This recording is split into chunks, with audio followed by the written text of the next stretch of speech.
Ito yung adobong tinapa, guys, ng Art Kitchen. Yan, tikman natin. So, ayan, oh, nagpainit ako ng kanin.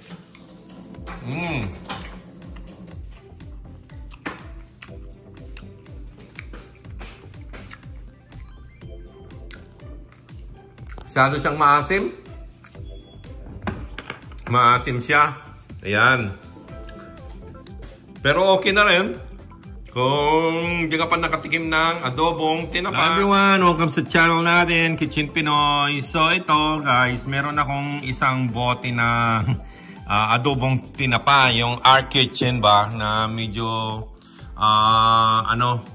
pasikat na sa, o sikat na ba sa Pilipinas.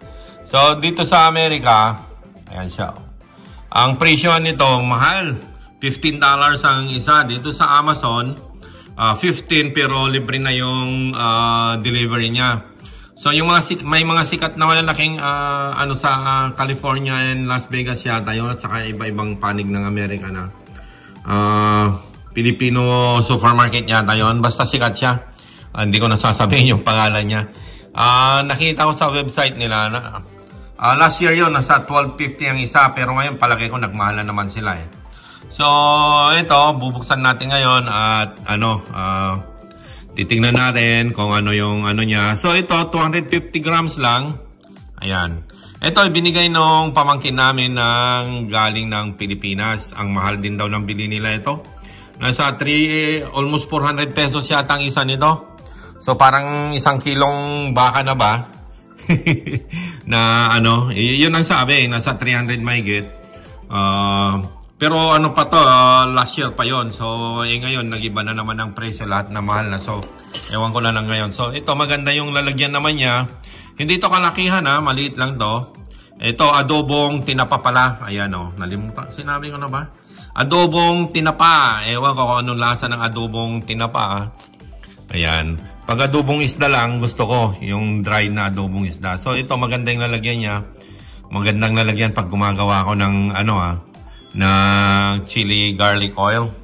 So ito, tanggalin natin yung niya, itong seal niya. Diba? May seal siya eh. Kung matibay yung seal niya, mayroon pa bang plastic ito na ewan ko kung ma-open natin to na. Ba? Matigas ha? So ayan, mayroon pa palang plastic sa taas niya na and then ito, may plastic pa siya. Ayan. May pahirapan to ha. Ayan. So ito, hindi pa nag-pop yung niya. So ibig sabihin okay pa siya. Ayan. So ayan ang itsura niya. Yan, puro yata mantika to. Mamantika siya. Sandali lang amuyin ko lang ha. Amoy tinapa na medyo maasim yung amoy niya. So daming mantika nito. Anak ng pating wala na to, corn beef na to. Nadurog na ba? Yung I don't know. So, paano ko na kayang to? Dapat matanggal ang isa nito. Kutsarahin ko muna. Ayun! Ay! So, ayun siya. Ayan. Ito, gamitin ko yung made in Japan na vintage na kutsara namin. Ayan. Nabili ko sa stage sale to. Nabili namin yan eh. So,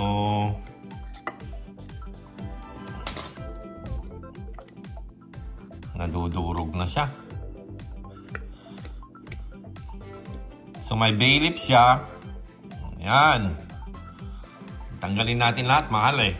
$15 sa Amazon to ngayon eh. So yan. Lapit na din dito. Tikman natin. Amoy-amoy muna. Amoy-amoy. Wow.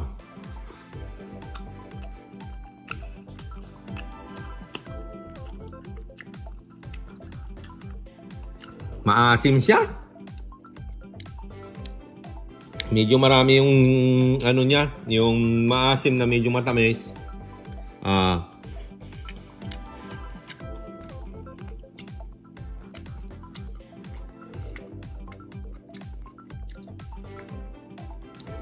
Siguro masarap to pag may kanin na bagong luto. Sa $15 ito ngayon na presyo niya ngayon. Parang hindi ito ano. Okay na rin, nasa sa inyo na rin. Para sa akin lang Parang medyo mahal sa akin to. Tsaka yung lasa niya, depende na rin siguro sa tao kung ano yung lasa na gusto niyo yung sa ano ninyo, yung prepared niyo na ano. So wala naman akong ito, adobo to, pero adobo ba no? Adobo. Wala naman ako nakikitang hindi naman kulay pula. Di ba adobo dapat may soy sauce. Na ano. So ayan. Hindi siya maalat, pero marang medyo matamis siya na maasim. Ewan ko kung mag-iiba ang lasa nito pag pinainit natin. Yung iluluto mo. Hindi sa microwave So ayan, yung itsura niya. Ayan buo-buo siya. At sa ano kasi nila, pinilit nila inilagay lahat yung siniksik nila. Kaya nadudurog, mahirap tanggalin. Nadudurog na siya Kung namimiss mo yung tinapa, sa bagay, wala pa namang adobong tinapa nung natin, mga bago-bago na lang mga ito, mga gourmet adobong tinapa na lang yan Kung gusto mo makatikim ng ibang luto ng tinapa, siguro yan siya. Lapit ko, ayan. Hindi kalakihan yung yung ewan ko kung anong klaseng tinapa itong ginawa nila Sandali basahin ko lang na So, ewan ko kung makikita. Ito siguro makikita. Ayan Okay, smoked tinapa, corn oil, garlic, black pepper, vinegar, sugar, onion powder, soy sauce, bay leaf. Ayan. Okay, may sugar kaya kaya matamis siya. Hindi nila sinabi kung galunggong ito or yung palagi ko hindi ito galunggong. Ayan, hindi ito galunggong na isda. Parang yung tuyo, yung tunsoy ba yun? Kasi maninipis siya Ayan maninipis siya. Pero puro mantika siya, marami siyang mantika at wala naman ako nakikitang soy sauce, pero talagang ganyan lang siguro, ewan ko. So okay na rin siya. Kung ma-afford ninyong bumili, parang pang mayaman lang to na ulam. May mga nabibili rin sa mga Filipino store dito sa amin. Ibang brand, galing din ng Pilipinas. Mga ganyan-ganyan din, iba-iba. Masasarap din. Mayroong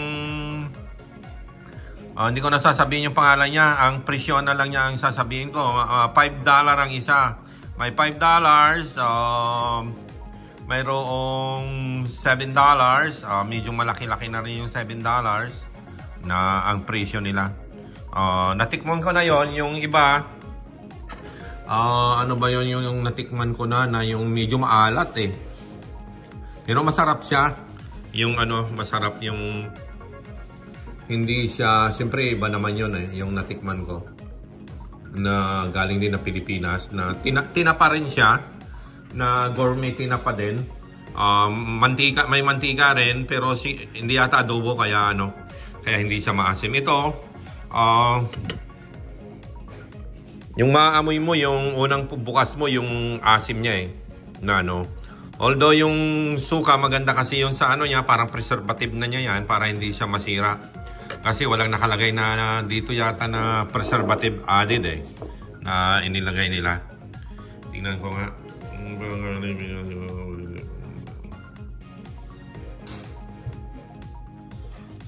Sodium. Mataas din pala ang asin nito. Ayan 29% ang asin niya. Ang sodium niya, mataas siya. 2% carbohydrate, fiber, fiber, wala. Yun, total fat, 17%. So, sugar,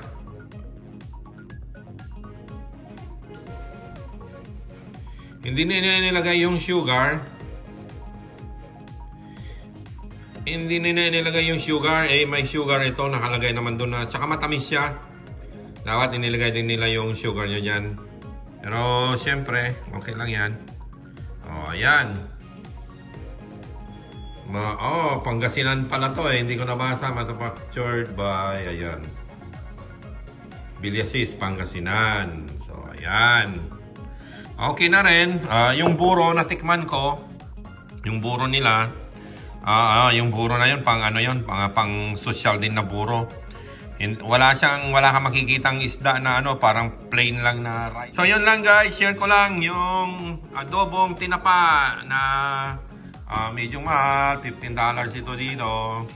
So ayan, mapapakinabangan ko na lang yung lalagyan niya. Ayan. Magandang lagayan yan ng chili sauce ito.